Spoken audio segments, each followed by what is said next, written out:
welcome to our resourceful home. Today I'm making binding for a crib quilt, and since I've been asked before how I do this, I thought I would give you a tutorial. First, you will need to know how big your project will be when completed. If you plan your project out, you'll know this in advance. If not, measure when you're done. This crib quilt is 26.5 inches wide by 46.5 inches long. So I will need to add the four sides together. 26.5 times 2 plus 46.5 times 2 equals 146 inches. That's what this quilt measures all the way around. Next, you'll need to know how wide the fabric is that you'll be using to make your binding. In most cases, it's 44 inches wide from selvage end to selvage end. I don't like to use the selvage end, so I subtract for that. We'll say this is 42 inches wide. Okay, I need 146 inches. I will divide that by 42. That gives me 3.476. That's how many strips I will need to make the binding. Always round up. This says 3.476. I will cut 4 strips for that. Okay, let's recap real quick. The quilt is 146 inches all the way around. The fabric is 42 inches wide.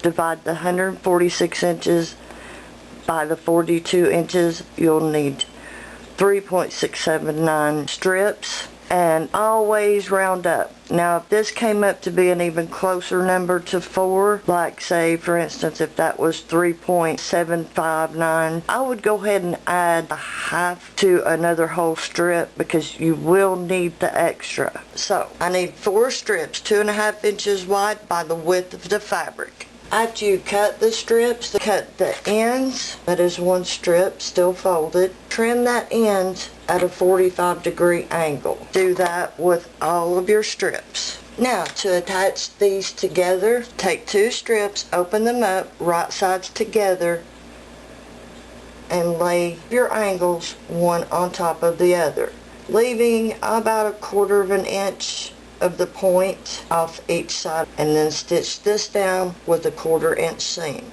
Continue attaching them until you have all of them sewn together. When you open it up, it needs to be close to being even along those edges. Don't attach the ends together. You don't want a circle. Now I will open it up and press it out. Next, take right sides out, line those edges up, and press it in half.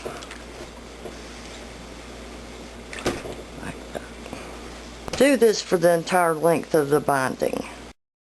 Okay, my binding is ready to go. I just folded it up to keep it flat and nice and wrinkle free until I'm ready to attach it. Now, if you would like to see this in action, please look for our video on the crib quilt. I use this method of binding. So, thank you so much for taking the time out of your day and watching. Please visit us again soon.